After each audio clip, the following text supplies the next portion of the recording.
Well, I think it was shocking because it was right there on television for everyone to see. Um, so I think it doesn't matter if you've always been aware of the dangers of journalism.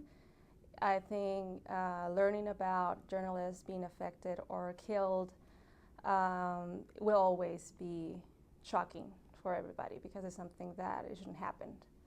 Um, I think being from Juarez definitely gives you a bigger sense of what being in journalism and the dangers that come with that.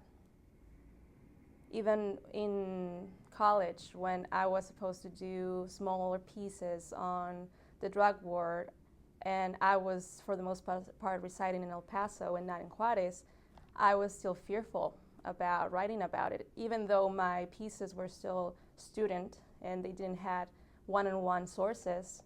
They were not definitely in-depth stories, but even if they were just postings or mentions of what was happening in the city, made you feel insecure, even if you were not in Juarez. And in that time, I was living back and forth. I was still living on both sides. Uh, I I didn't feel it immediately. It didn't feel like a personal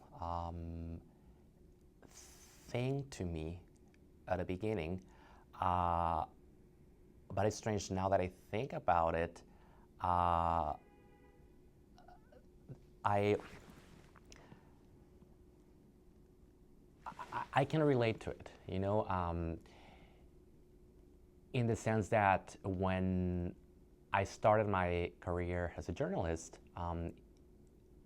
before graduating from school, I remember being in Mexico and not wanting to work in journalism in Mexico, um, which is a big part of the reason why I'm here today. Um, I personally didn't want to have anything to do covering the drug war and all that. There is a choice in a certain sense when people decide to cover certain things, certain topics, or to go to certain places, um, you know. And again, ideally, we would assume that we have that freedom no matter where you're from or where you go. But the reality is different.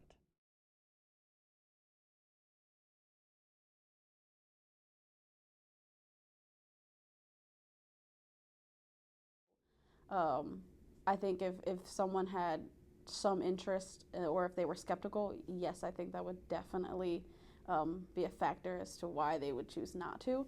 But I also think that if people are just generally interested in like war journalism or like uncovering the truth of things, and just in like just telling the truth about stuff, you already know the risks involved. You're not worried about being arrested or being killed or being injured. You're like, I'm gonna get my story regardless. I want people to know. So it's just if you like I remember not necessarily particularly related to war, but there was a photographer that he wanted to get photos of a volcano eruption, and he knew that it was dangerous, and he was going to get it right when it was happening, but he did it anyway. And then when he knew that he was going to die, and he just covered his equipment so that it wouldn't get ruined. He knew he was going to die, covered it, and the photos were fine. The camera was fine. They came back, they saw it, and like he knew it. He protected that. He wanted people to see that the truth, the to know what happened, and he gave up his life to protect that. Well, I think it will certainly.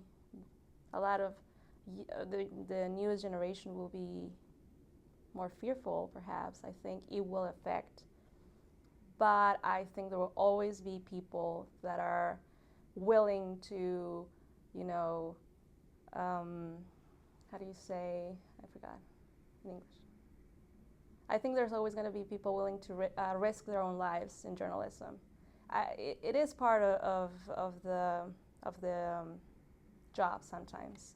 If you're a war reporter, if you're a conflict reporter, that comes with the job, and if you choose to pursue it, you know it. And I think journalists that have that calling to do that are willing to do it, and I think that they're always going to exist. I personally don't think that the younger generation of journalists or people who are coming out from school right now, from journalism school, would be affected by it. Again, I feel that to begin with, the type of journalist that likes to cover war and conflict and all that requires a really specific type of personality, and again, a taste for danger, to put it in a certain way. So, I mean, there will always be conflict in the world, and again, whoever wants to cover it can decide to do it and has a decision to do it, if they want, knowing that entails, again, a risk as a part of it. Again, don't get me wrong, I'm not saying it's not like you know what you're getting into. Again, ideally, we should be able to cover anything, anywhere in the world, and expecting to be safe in the process.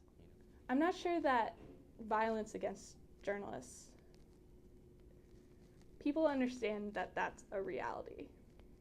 I'm not sure that that is the main deterrent. I think there are other factors. I think people are hesitant to be embedded in the troops and not get the full story. And then the other factor is just major media networks scaling back and not having international bureaus anymore. And then there's this other idea that, why should a white American journalist go over abroad when there are journalists already there, living there, who know people and know different languages and can maybe report the story better.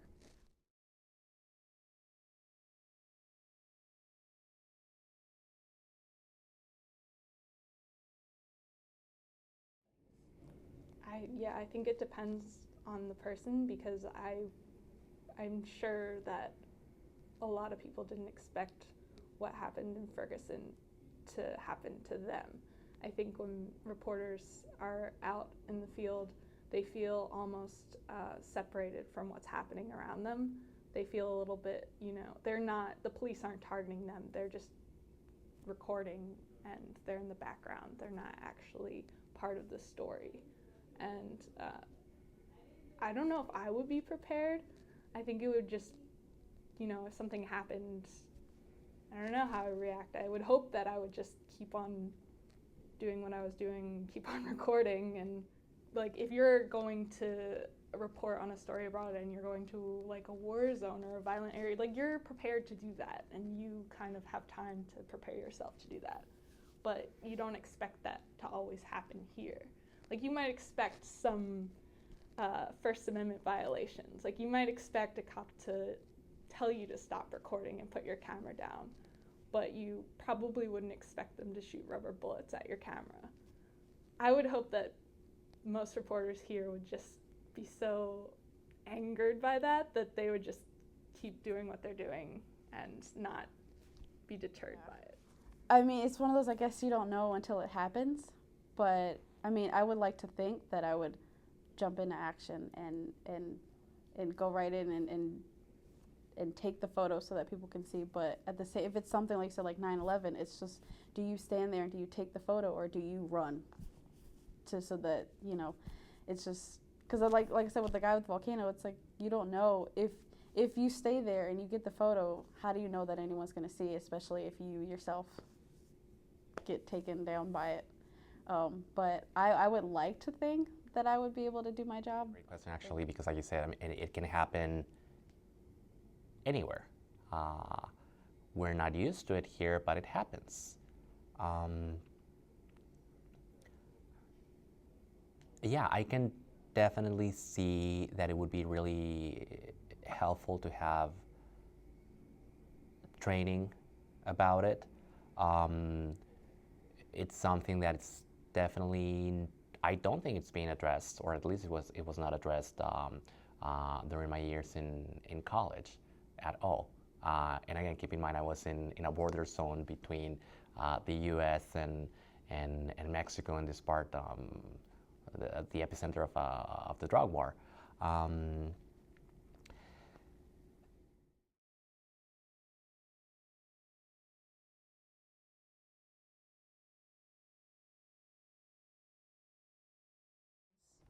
I think you have to be there to be actually aware of what's going on. I mean, there's nothing like having a person there.